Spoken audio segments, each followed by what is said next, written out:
जथुमनाय हाबाफारि लादों थारैनो बियो नोंथांमोना बे मिथिंनि सोमोन्दै मा फोरमायनो सानो?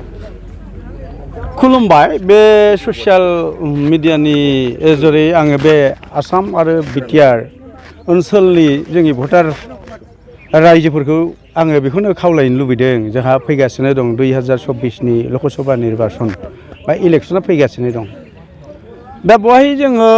जे भटार पार्टी इन्टारनेशनेलनिफ्राय जों जे उद्देश्य लानानै जोङो बे मेलखौ खुंदों बे जोङो माखासे सिंनि बाथ्रा जों माने रणकौशल जे भाबै जों जुद्ध नांगोन बेफोरनि थाखाय जोङो जे कौशलखौ जोङो लानानै जोङो जुद्ध खालामगोन बेखौनो जोङो दिनै सावरायदों जोङो बेवहाय मोनसे जोङो बे बिटिआर ओनसोलनि बा जोंनि बे आसामनि आरो बे इन्डियानि बे भटार्सफोरखौ जोङो मोनसे मेसेज हरनो लुबैदों जोङो नुदों जोङो बे एथ' बोसोराव भारत स्वाधीन जानायनि उनाव जोङो प्रकृत भाबै जोङो जे गणतान्त्रिक बेबस्था बा लकतान्त्रिक बेबस्था दङ जे जोङो बेखौ नुनो मोन्दों जोंना डेम'क्रेसि होननाय जिनिसा एकदम बरबाद जाबाय दा आं मोनसे खोथा बुंनो लुबैदों आरो बे जोंनि सानैसो जे बेवहाय पलिटिकेल नेताफोर नुजाथिदों बिजाथि हिसाबै प्रथमाव आङो गर्जन मुसाहारि बिथांखौ बुंनो लुबैदों आरो बिथाङा बेसेबां बैसो जाखो आं मिथिया कंग्रेसनि समाव बिथाङा बेसे गिदिरमोन जों बेखौ मिथिया बै जे जोंनि रमान स्क्रिप्ट बर'नि रमान स्क्रिप्ट आन्दलननि समाव जे बे समाव सोरमोन सरकारालाय बे समाव जे जोङो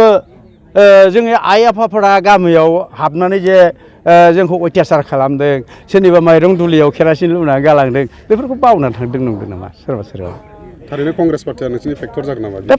जोंथ' फेक्टरखौ जोङो जेबो फेक्टर होननानै साना खुनु दोलखौ आरोखि खुरमा दोलखौ थारमाने बिथांमोनहा गणतान्त्रिक बेबस्थाखौनो दाबो मिथिया गणतान्त्रिक बेबस्थाजों अर्थनीति बेबस्थाया मा लोब्बा दं बेखौ मिथिया आरो दा बेखौथ'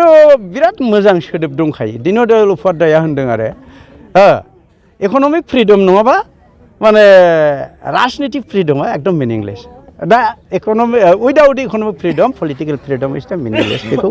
दीनदयाल उपाध्याया बुंदों दा बिजेपिखौबो जों बखिनो लुबैयो आरो आंबो बे खोथाखौ माने लासिं सिं मोनो आरो बिजेपिखौ मानो लासिं सिं मिथिबाय दा बिसोरो जेब्लानाखि गावसिनि पार्टी मिटिं खुङो मोनसे खनायाव दीनदयाल उपाध्यायनि फट' दोनगोन आरो बाथि सावगोन बिबार गानहोगोन बाट बिथांमोनहा दीनदयाल उपाध्यायनि खोथाखौ बिखौ बिबार बावनो रोंगौ धुप खाथि जालायनो रोंगौ दै सान्थि सारनो रोंगौ दीनदयाल उपाध्यायनि खोथाखौ मानियाखै आरोखि बेखायनो मिनिनो लुबैयो आरो सोंखारिनो लुबैयो दा बिसोरखौ जोङो मा होनो मिथिबाय भटार पार्टी इन्टारनेशनेला दालाल पार्टी होनना बुङो बिसोर आसनि बानायो आसनि थाखा जायो इसिबां आसनि दं 200निबो बारा आसनि दङ भारताव दा आसनि बानाय आसनि बानायनाय बादिसो बेखौ खावसे जानाय आरोखि जों ओंखायनो होनदों जोंनो आसनिखौ नाङा आसनिया थगायनाय भारतनि दिनै जोङो रिजार्भेसन बर'आथ' रिजार्भआव दङ एसटि मोन्दों एसटिया साबसे दङ बेसेबां पार्सेन्ट एसटि दङ जोंथ' एसटि नामासो एसटि खिन्थु जोङो दिनैसिमबो खुन्दुं दोंसेबो मोनाखै एसटि फेसिलिटि गैया बे नाम मात्र आरोखि बे एसटि एससि अबिसि एमअबिसि नाम मात्र दा ओंखायनो होनदों भटार पार्टी इन्टारनेशनेला रिजार्भ नांगौब्ला जोंनो मध्यबित्त श्रेणी बेनिफ्राय सर्वहारा श्रेणी बेनिफ्राय जोंनो नांगौ क्ररपति श्रेणी बे मोनथामावसो रिजार्भ दोननांगौ आरोखि 543 जनाव जुदि मोनसेखौ जुदि जोङो 60% गरिबखौ 60% एमएलए एमपि नांगौ जोंनो लिडार नांगौ मध्यबित्त श्रेणीयाव जोंहा 34%सो नांगौ बेनिफ्राय क्ररपतियाव जोंनो मात्र 6%ल' लिडार नांगौ जोंनो होमबासो भारतआ सोरनि जागोन गैयैफोरनि देश जागोन आरो इलेक्सनावहाय नोंथांमोननि बिपिआइ पार्टिया बबे पार्टिजों कन्टेस्ट जानो थांगासिनो दं? जोंथ' कन्टेस्टआथ' जोङो नुदों दा बिथांमोननि जे स्पिच बिथांमोननि जे उद्देश्य आरो लक्ष्य बेवहायथ' जों माने कन्टेस्टखौ जोङो नुदों जे बिथांमोनहा जे सोरनि सिनेमाया मा फ्लप जाहैगोन बेखौ जों दाबो नुथ'वाखै फ्लपआवसो दङ आरो जोंनि जे स्ल'गान जुदि आइ आफाया मिथियोब्ला जे अर्थनीति स्वाधीन होननाय जिनिसखौ फ्रिडमखौ जुदि मिथियोब्ला बिसोरनि सिनेमाया गासैबो फ्लप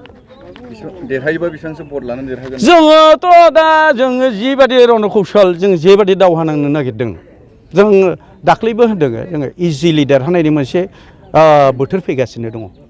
बोथोर फैगासिनो दं एकदम मस्ट इजि देरहागोन जुदि जोङो आइ आफाया जुदि सिन्था खालामनो रोङोब्ला दिनै सान्ति सुक्ति होनदों प्रमद बर'आ रायनोसो लुबैयो जोङो खिन्थु रायाथ'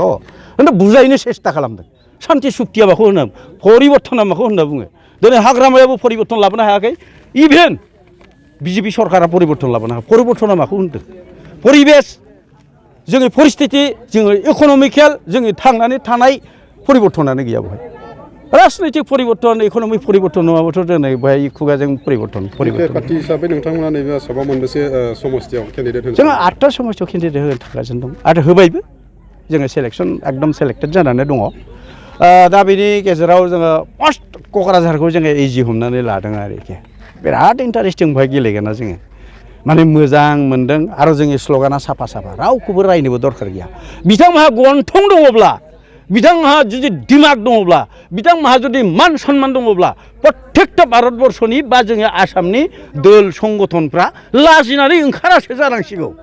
लाजिनानै ओंखारासो जानांसिगौ बिसोरो पलिटिकेलाव बिथांमोनहा एक्सपिरियेन्स दंना गैया सामसे थगायना जाबावनो मानसिखौ एसेबां लेखा गोरों गोरों गामि गामि 6 जन 7 जन 10 जन 12 जन MA पास BA पास मानसि दङ दा बर्थमान बिथांमोनहा सोलोंनो दरखार दं भारत गान्धी जोंनि बिश्व आत्मा पलिसि डाइरेक्टर बिथांनिफ्राय बे MA पास BA पास इडुकेटेडफ्रा सोलोंनो नाजानांगौ बबे देशआव बबे कन्डिसनजों थांनानै दङ बेखौ सोलोंनोसो नाजानांसिगौ गरे भटार पार्टियाव लोब लोब फैनांगौ बेनि उनावसो अर्थनैतिक स्वाधीनता जायाब्ला बर'लेण्ड बा बिटिआर बा उमुक थुमुक स्वाधीन जानानै खुनु लाब गैया अर्थनैतिक स्वाधीन नांगौ बे दा अर्थनैतिक स्वाधीन होननायखौ बिथांमोनहा बुजिना बुजिया आङो लासिं सिं मोनो आरो